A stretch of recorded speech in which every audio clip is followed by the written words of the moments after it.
This conference will now be recorded. Welcome to 479 Spotlight, where we provide free promotion to local businesses in NWA to give them more exposure and create more trust in the community. Overall, we want to provide an inside look to our local business heroes that keep NWA running. My name is Brock Holland, a small business owner in Fayetteville, Arkansas, and founder of 479 Spotlight. And today we have Joe Smith with Overcrest Motorsports, located in Springdale, Arkansas, or as he said, the worldwide headquarters in Springdale, Arkansas.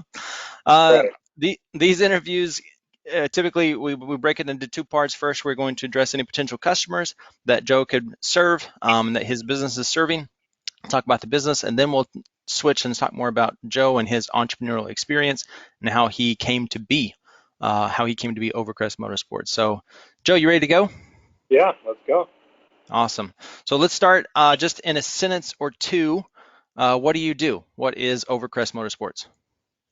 Um, it's a little bit multifaceted, but really it boils down to I find, secure and sell good, reasonably affordable used vehicles for people here in the Northwest Arkansas area. Okay. Um, that's basically it. Of course, it's a little bit more in depth than that, depending upon what people are looking for. But that's the basic gist of it.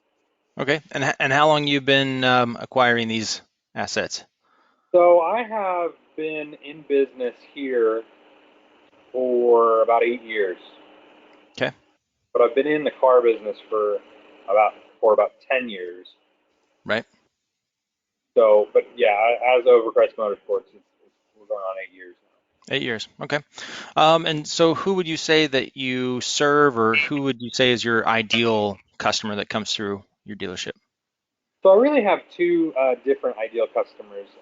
First of all, the first customer, which is more of my bread and butter, is really the uh, the person looking for a vehicle that's clean, that is affordable, and generally is on the older side, simply because the newer stuff is just gotten so expensive.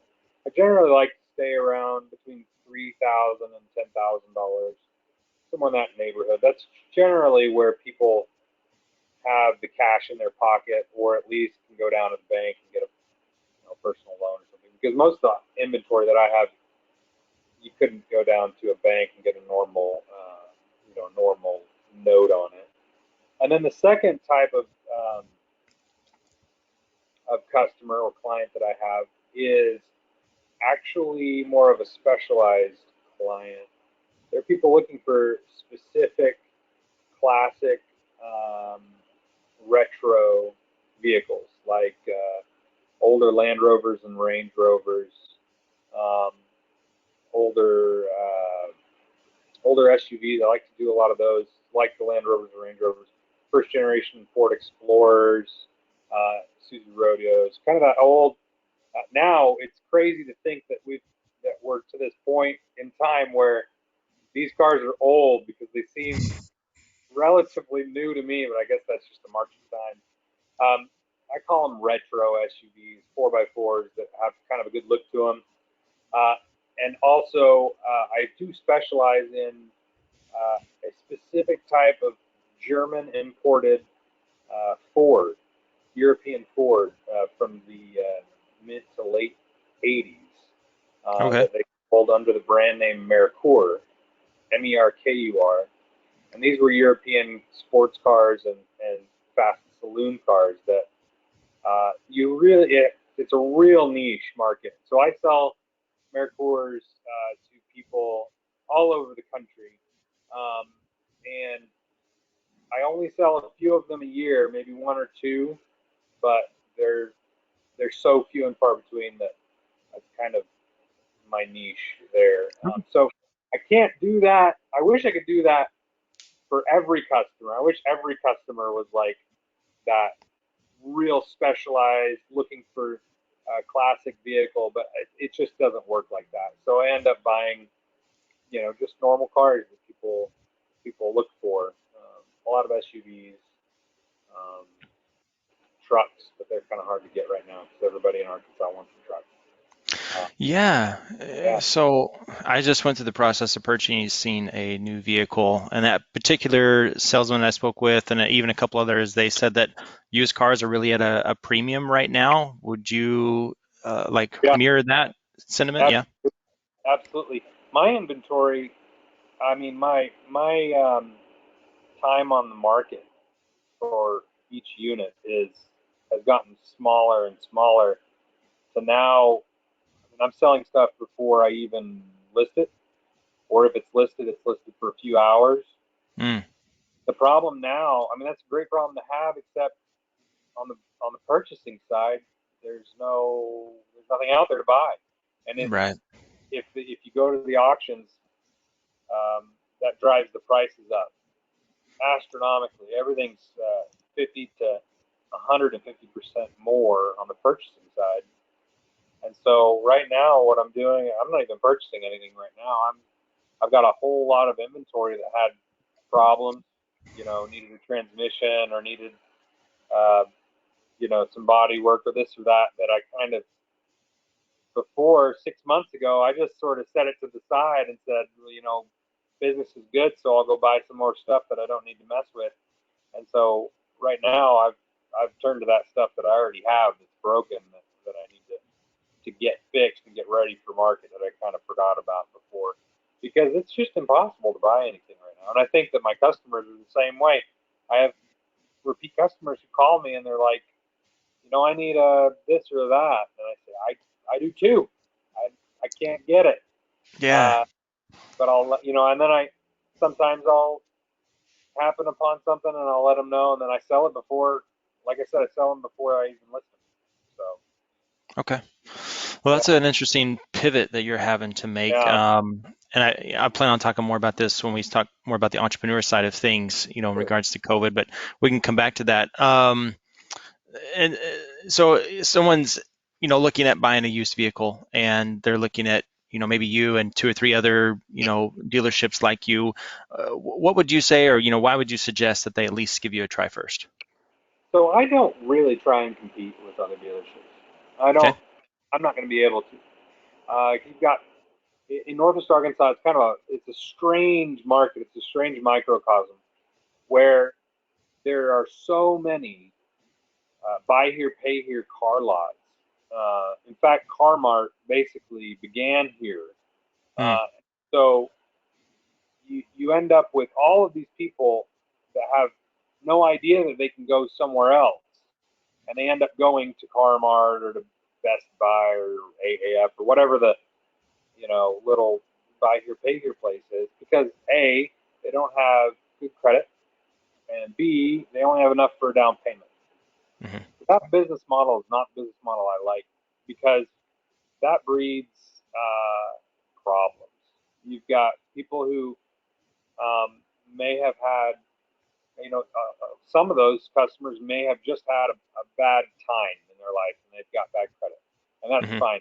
But a lot of those customers have bad credit for a reason, um, and so they don't, they're not necessarily going to pay. Hmm. The other thing is that those companies have to mark their cars up, 100% more than market value sometimes, to pay for their, they're selling their notes. Some of them are selling their notes to Arvest or another local bank for 75 cents or 50 cents on the dollar. So they've got to, they've got to make money, but that's transferred over onto the customer. And Hmm. I just don't. I'm not into that style, so I don't even try and compete. What I try and do is a lot of my uh, a lot of my customers are repeat customers and word of mouth customers, and they look at my Google and Facebook reviews and my Facebook Marketplace reviews, which are all 5-star, 100% reviews, and they see that I'm not somebody that's just out to make a buck on them. I mean, I have uh, I try and sell cars that aren't going to break. Of course, that's not really possible entirely, but when I do have a car that breaks, I try and take care of my customer. Nice. as best as I can. I can't. It's not like I can take a car back if it breaks. That's just, you're buying Yeah, a no, nobody's $3,000 gonna do car. that. Yeah, Yeah. nobody can do that. But most other dealers, they send off their customer, in this price range, $3,000 to $10,000 range. They're Hmm. sending the customer out, and they don't care. They don't care what happens to the car. They don't care what happens to the customer. Hmm. Uh, they just want their money, and they're done. And to a certain extent, that you kind of have to be like that. But I don't. I try not to do business like that, and that's the reason why I have 5-star reviews across the board. Because if Sure. somebody does have a problem, they're welcome to call me. I help with diagnosing problems because I also uh, know how to I know how to wrench on cars, so I have an idea of what might be wrong with the car. I have contacts I can send them to. Right. Sometimes, very rarely, but sometimes I'll even do the work myself and not charge labor and just charge for the parts. I just try and accommodate. And Yeah. so my customers know that, and I have people who have bought 10 cars from Hmm. Okay. me. So we're on the same lines. This is a question I like to ask. So, what tips or advice then would you have to someone who's looking for a car in this market, the 3 to 10 range? Someone's out looking. What would you tell them? What advice would you give? Whether if you're selling cars or not, like kind of unbiased Yeah, advice. What would you say? I would say wait. Okay.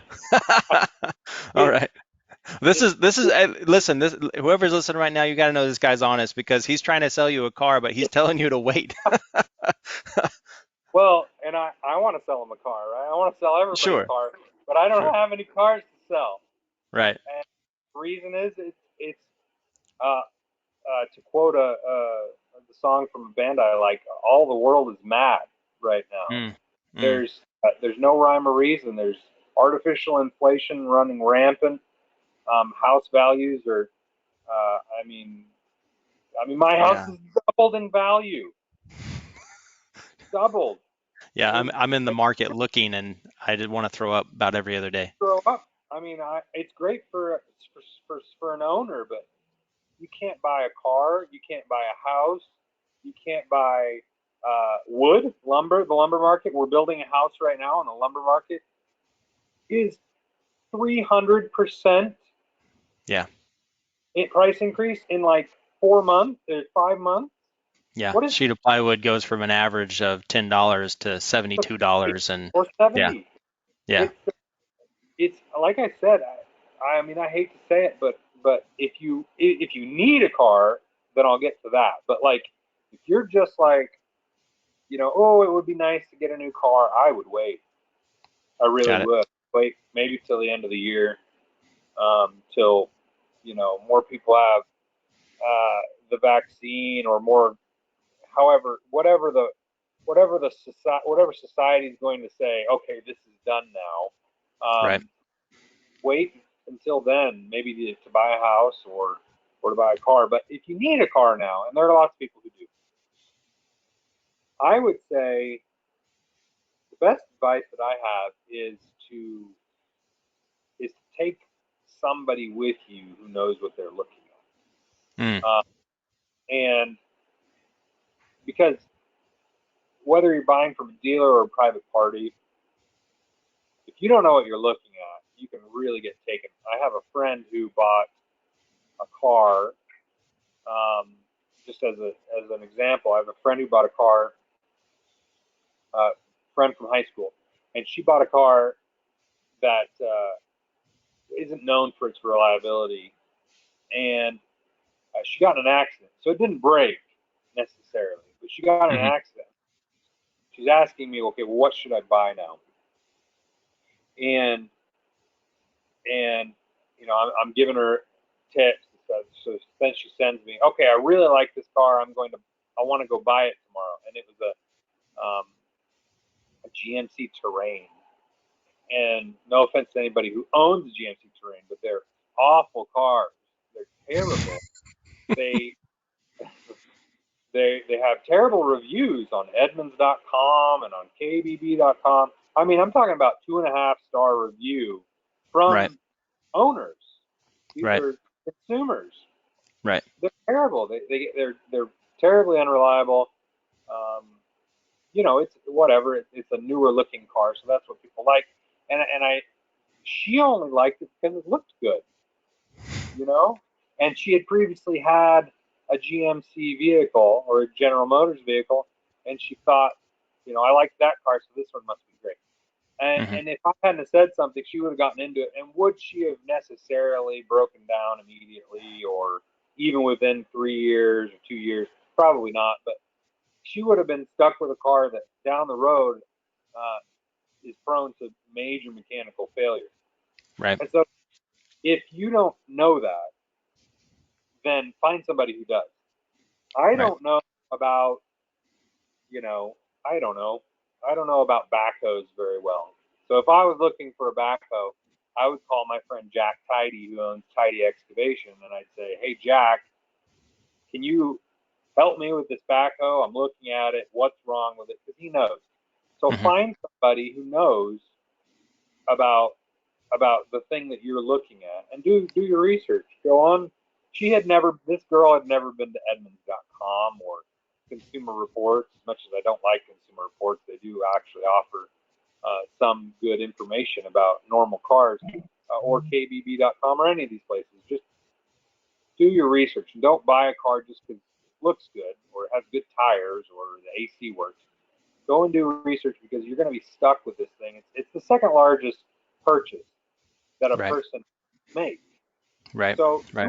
you wouldn't go and look at a house and just buy the first one that you looked at. Well, I guess I don't know. Maybe in this market you might,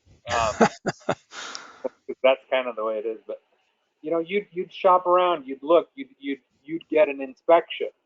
You know, Right. you always get an Right. inspection before you make a purchase. Right. And so take somebody with you.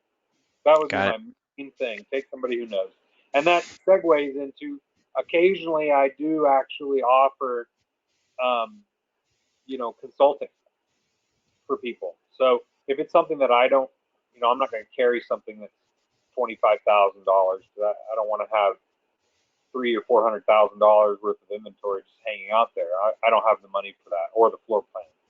So if somebody wants a newer car, I offer, you know, the service of going to just check the car out, Okay. and it's very affordable.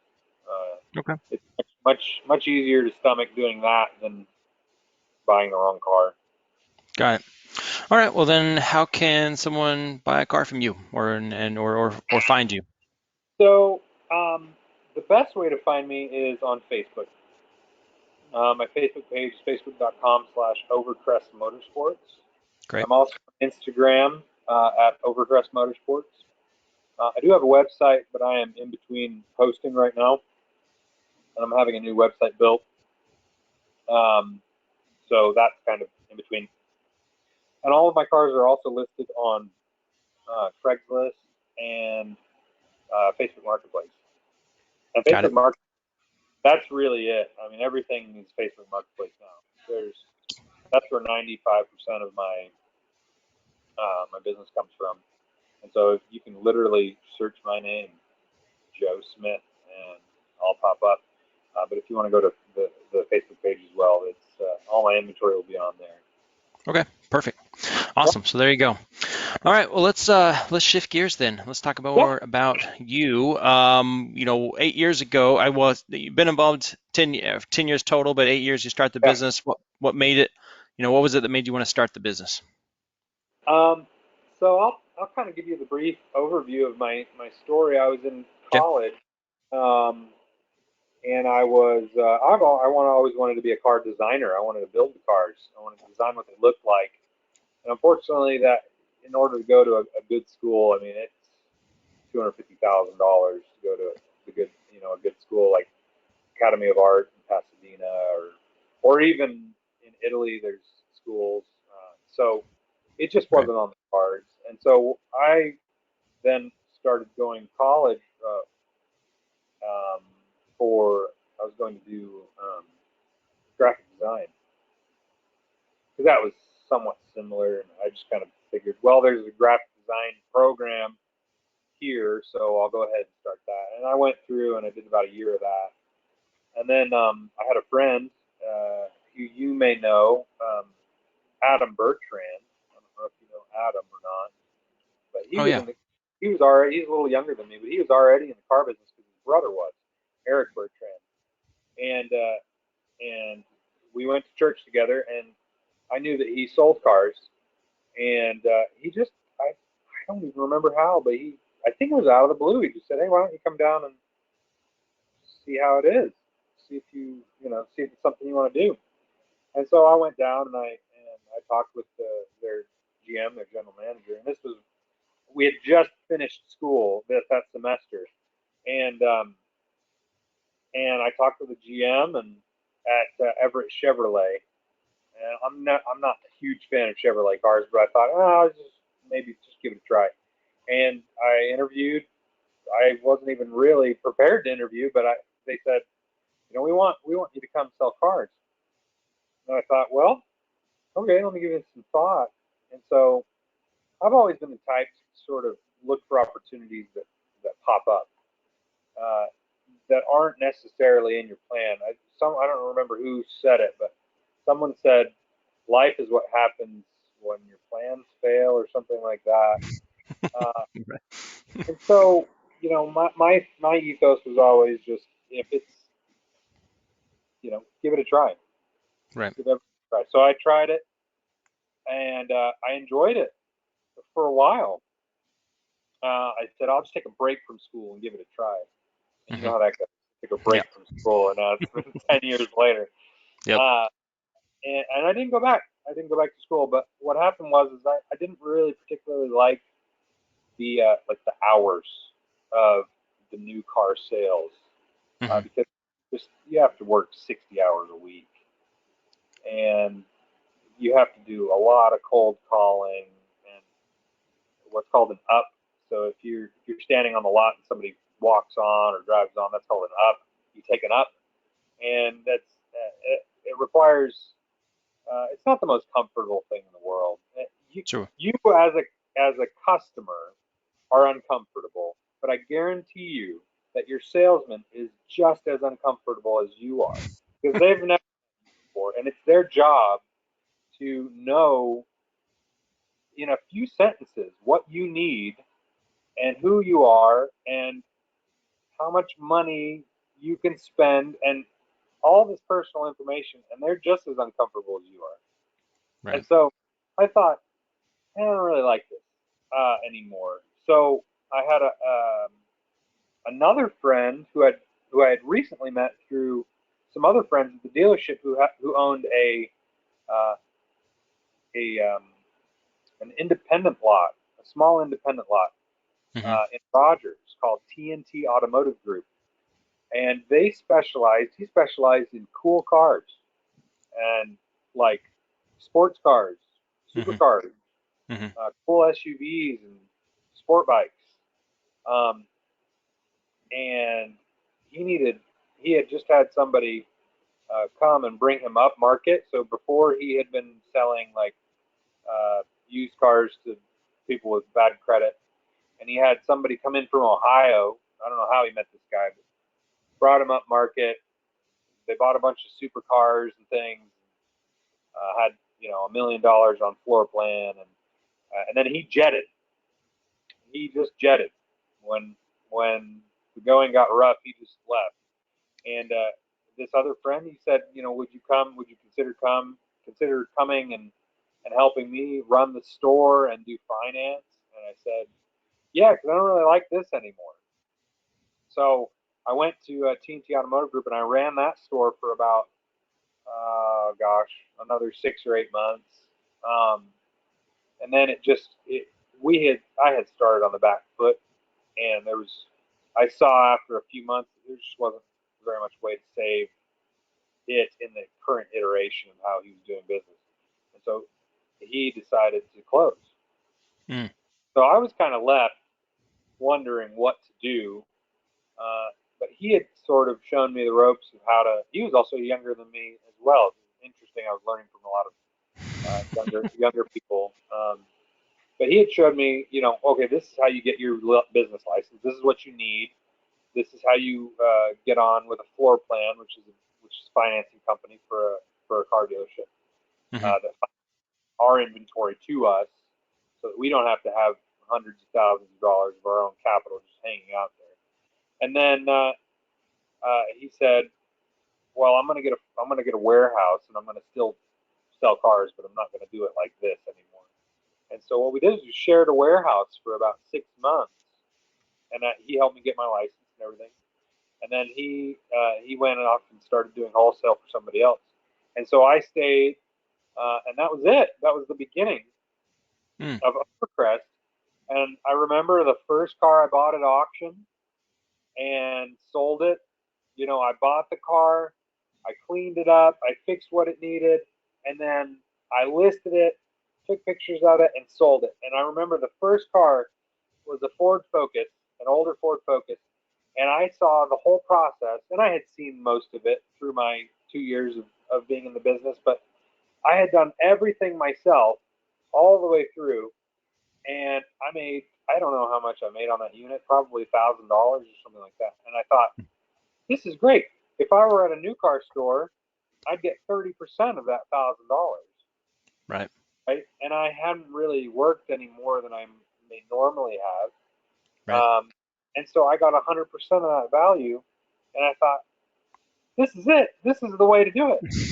And I can, I can make my own hours. I don't have to work 60 hours a week.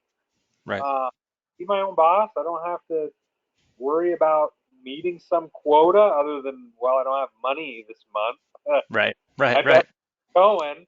Uh, so I loved it. It was like infectious. It was I don't know how many people you've talked to yet, but with a lot of entrepreneurs, I at least get an endorphin, uh, I don't know, injection when I when I take risk. I love it. It's Right. a strange thing, but when I buy a car and I don't know for sure how much money I'm going to make or if I'm going to make money, I get this weird high. It's like an adrenaline rush, and then to be able to work at trying to make something out of it, I really love it. And so that's really how it happened. And then now 8 years later, it's been up and down, very up and down, Sure. sometimes. But Yeah. So let me ask you this. So like you got started, what was the toughest thing that you went through, either while you were getting started, besides just, learning the ropes? You buy that first car, you sold it, you made $1,000. What was the toughest challenge you faced once you kind of started doing that? so the toughest challenge is really not having a steady income. Hmm. I don't know. I don't know how it is for you or for us I think on the way I would word it is a fixed income. fixed And income. Yeah. you don't know for sure either one if a check is coming and then how much that check's going to be. Yeah. You have no idea. I mean, sometimes, some months I don't think I've ever been in the red on a whole month, but you lose money on cars sometimes. I, Hmm. lo- I I would say 3 or 4, maybe 5 cars a year I'll lose money on. And if a couple of them are in the same month, I might only gross $1,000 for the whole month. And Right. then, for a normal person, they've got everything planned out to the T, and most of the time they're spending in our world now, they're spending absolutely every penny Hmm. or over. And Hmm. so if a normal person if a normal person's check is a quarter or a fifth of what it normally is a month, I mean that's like horrifying for most people. Right. Uh, but it and at first it was. You make $1,000 on one car, and then you make, or whatever. Say you make $4 or $5,000 your first couple of months, and then you come to a bad month, and you're used to spending $4 or $5,000 on whatever, going out to eat. You bought a new car or whatever, and then you get to a month where you make $500. Right. You think, what have I done? Right. How am I going Right. to do this? But we got used to it. Me and my wife got used to it fairly quickly. She still doesn't like it that much, but I've gotten bless her heart, she's a saint. Uh, she's starting her own business now. Um, but it doesn't bother me anymore because I've gotten to a point where I know within $500, maybe $1,000, I know exactly how much I'm going to make. Right. If I have a bad month, you always say if you're in this type of business, you have to have some savings or some sort of just some extra money. Right. Absolutely. Yeah, and you just learn how to adapt. You adapt to what you do. Yeah, but it's definitely like you're talking about as far as risk, adverseness is concerned. It's an entrepreneurial mindset. You just know there's this X amount of risk that I'm willing to take on, and not only that, but like, I'm willing to adapt, like you said, to the situation because it's going to be different every month, in some cases every week, in other cases. Correct. Was there any, one person, product, or service that made a huge positive shift in, getting up and running besides your wife? Yeah, I mean, my wife is the first person really that comes to mind, but I mean, I've had help, but dealers there are some bad dealers out there, but the majority of them we're kind of a fraternity, kind of a brotherhood, and we don't really we don't compete against each other. Small dealerships don't. Right. We like to see each other succeed. So, I mean, I've had a lot of people along the way that are fellow dealers who've helped me, especially in the early days, um, to get moving and get going and show me the ropes and all that. Okay. Yeah. Yeah. Okay. So then let's go back to COVID. I just need to touch on this because this is a big part of everybody's life. Yeah. So COVID comes around. How did you survive 2020? It was pretty hard. I think I survived with the Small Business Association's loan. That's a great answer. That's perfectly fine. I mean, really, really seriously, all kidding aside, Yeah. and I'm not a big government person. I like a smaller government, but government is there to to help. At least Hmm. they say they are. And in that case, it really did help. It would have been better to not have COVID Right. and not needed that help. But also, I didn't see a huge drop in. Initially, I did because the auctions closed, Hmm. Hmm. and so Right. then nobody had inventory. Right. And so at that point, I saw a drop. But once the auctions opened back up and I was able to sell, people were still buying cars. It was definitely not as high of a yield, I think, than previously, but it wasn't as big of a drop as some other places like these poor restaurants and service industries they just went away. Yeah. Um, so many places closed. Right. I wanted to take my kids to the Fun City in Springdale, the pizza and it's gone. I did that. I took my daughter as a daddy-daughter date, It's and we gone. literally drove all the way up there and got to the parking lot, and I looked and I said, "Oh gosh, I did not even think to look at that. Gone." Yeah, like how sad is that? It's rough. Yeah. So no, I've been lucky with the small, and I didn't get much of the government assistance because I'm just one employee, so it's based on Yeah. employees. So really, it was only enough to help for a couple months. But uh, other than that, just we were lucky. I was Yeah. lucky to not be affected quite so much. So then where do you see yourself the next, 6 months to a year with the business?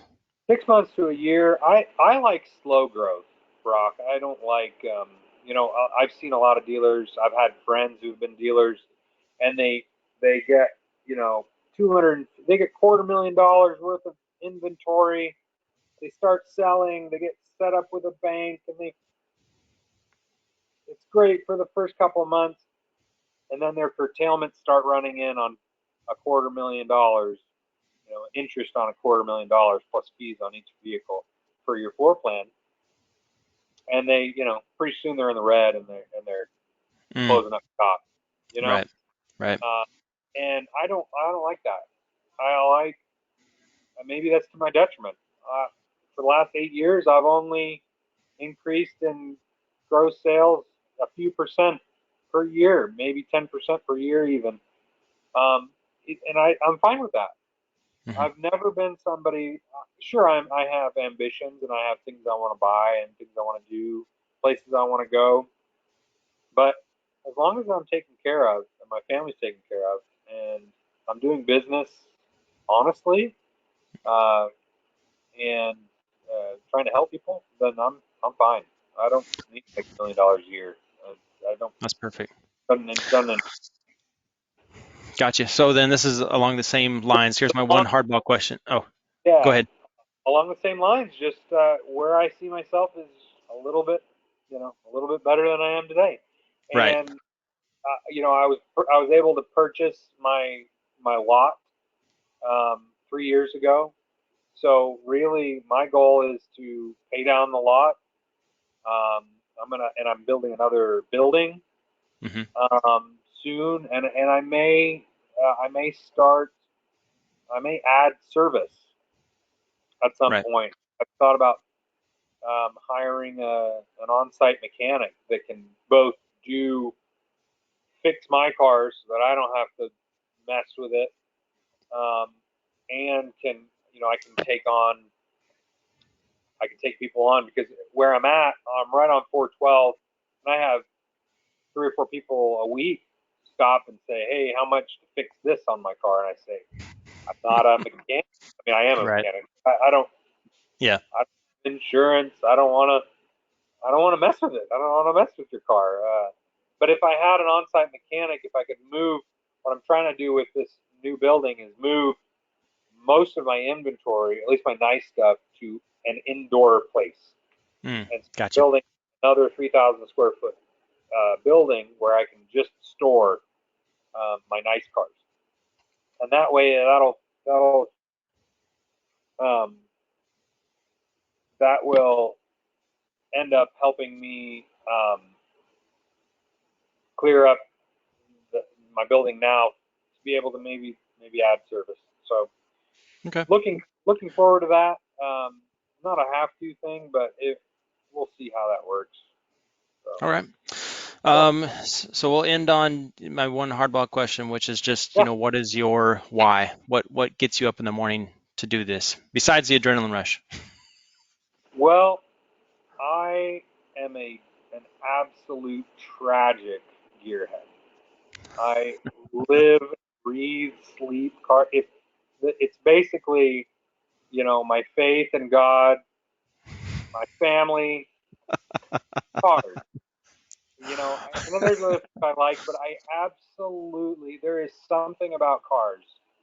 Uh, they transcend the mechanical. They transcend, they're like personified for me. I really do feel like certain cars have a soul, and I love that. I just love that. I love what they give me.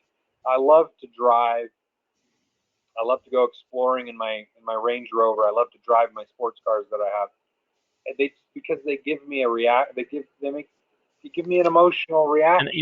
yeah, an experience that you just can't get An in other experience places. I cannot get anywhere else. I can't Right. get that sitting on a couch watching the Super Bowl. It just doesn't. It does not do it for me. That does it Yeah. for other people, but anything with an engine and wheels, that's really what does it for me. And then also, I spoke um, with a with an entrepreneur class at the U of A. I spoke to 2 classes, and and my final word to them was, "What do you want? What do you want to do to impact people around you? Like, what do you want to be known for? I don't want to be known for selling, you know, toiletries or medical equipment, or it doesn't interest me. I Right. want to be known, and I want to change people's lives, even in a small way, giving them the happiness that comes that I get from being in these cars, and Right. that's why I do it. Awesome. All right, well, let's wrap up here. Let's do one more shameless plug. Best way Sure. for someone to buy a vehicle from you or to find you. You can find me on Facebook at facebook.com/Overcrest Motorsports. You can find me on Instagram at Overcrest Motorsports. You'll also be able to find me sometime soon at my website, which is overcrestmotorsports.com. And you can find me if you search for my name, Joe Smith, on Facebook Marketplace. You can find all my inventory there as well. Perfect. Thank you so much, Joe. Again, 479 Spotlight's mission is to provide free promotion to local businesses in NWA, give them more exposure and create more trust in the community. To get notified of new interviews, follow us on Facebook, Twitter, or YouTube by searching 479 Spotlight or by going to 479spotlight.com. If you are a business owner and would like to be featured, just schedule your interview on 479spotlight.com. Thank you for joining us today. Keep having fun, NWA. And Joe, you got any last words? Just get out there and drive. Nice. All Thanks, right. Ross. Thank you so much, Joe. All right. Get it.